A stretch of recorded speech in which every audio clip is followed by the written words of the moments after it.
কলকাতার জীবন্তকালী মা শ্যামসুন্দরী ইতিহাস আজ আমি আপনাদের কাছে তুলে ধরব।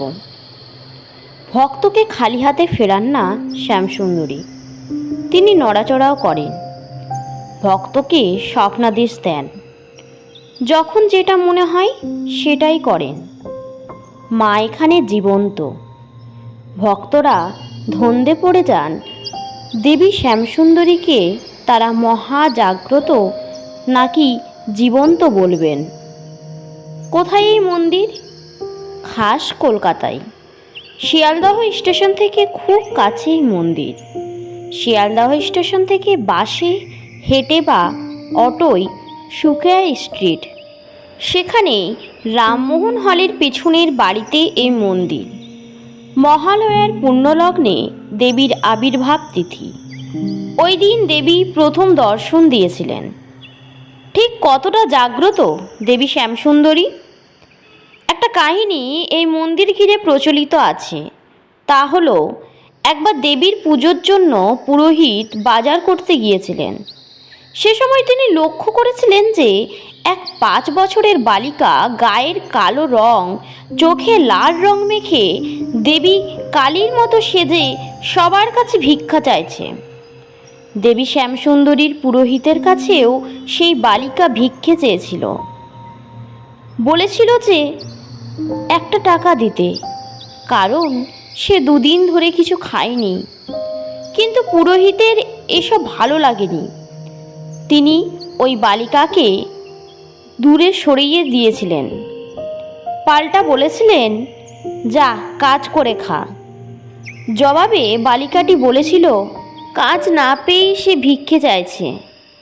এরপর ওই বালিকা চলে গিয়েছিল।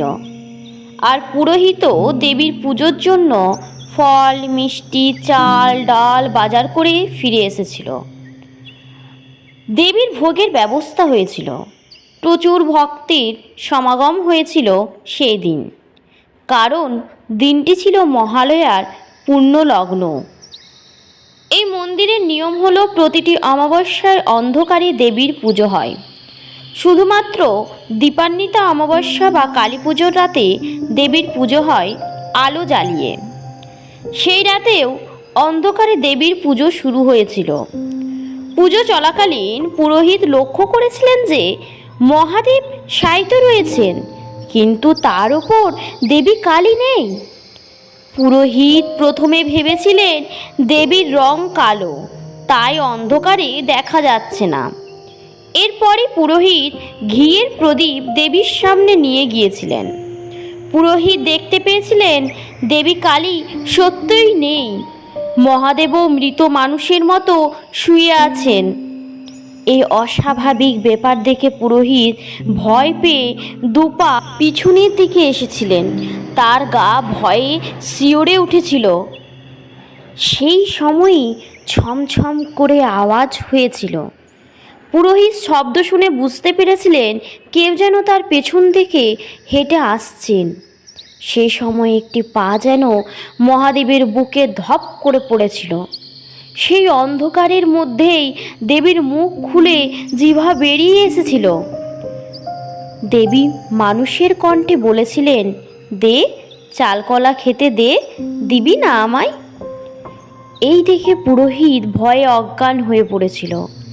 অজ্ঞান অবস্থাতেই তিনি দেবীর স্বপ্নাদেশ পেয়েছিলেন। দেবী জানিয়েছিলেন তিনি শুধু ধনীর মা নন, তিনি গরিবেরও মা। তাই দেবীর জন্য যে যতই বিশেষ পুজো করুক না কেন, কোনো ভক্ত 1 মুঠো আতপ চাল ও একটি পাকা কলা দিয়ে নিবেদন করলে সেটাতেই দেবী সন্তুষ্ট থাকবেন। এরপর থেকে দেখা গিয়েছে যে ভক্তই দেবীকে চাল কলা নিবেদন করেছেন, দেবী তার মনস্কামনা পূরণ করেছেন। শুধু তাই নয়, দেবী শ্যামসুন্দরীর কিছু প্রয়োজন হলে তিনি আশপাশের বিক্রেতাদের স্বপ্নাদেশ দেন। সেই বিক্রেতারা স্বপ্নাদেশ পেয়ে সেই সব জিনিসপত্র দেবীকে এসে নিবেদন করে যান। কঠিন ব্যাধি থেকে জটিল সমস্যা, ভক্তদের দাবি সব কিছুই দেবী শ্যামসুন্দরীর কৃপা করে অবলীলায় মেটান। কলকাতার হরিনাথ দে রোডের কাছেই মা শ্যামসুন্দরী দেবীর মন্দির। মা এখানে জীবন্ত রূপে অবস্থান করেছেন। অনেক ভক্তদের বাড়ি বাড়ি গিয়ে মা দর্শন দিয়ে আসেন এবং ডেকে নিয়ে আসেন বলে কথিত রয়েছে। কলকাতার এ জীবন্ত কালীমা প্রত্যেকটা মুহূর্তে প্রমাণ দিয়েছেন যে তিনি জীবন্ত। শুধু তাকে ডাকার মতো করে ডাকতে হবে, তাহলেই তিনি চলে আসবেন। আশা করছি এই ভিডিওটা আপনাদের অনেক ভালো লেগেছে। আর যদি ভালো লেগে থাকে চ্যানেলটিকে সাবস্ক্রাইব করে দেবার অনুরোধ থাকলো এবং লাইক শেয়ার করতে ভুলবেন না। আমার আজকের এই ভিডিওটা এই পর্যন্তই থাকলো। আপনারা ভালো থাকবেন, সুস্থ থাকবেন এবং কমেন্ট সেকশনে জয় মা লিখতে ভুলবেন না।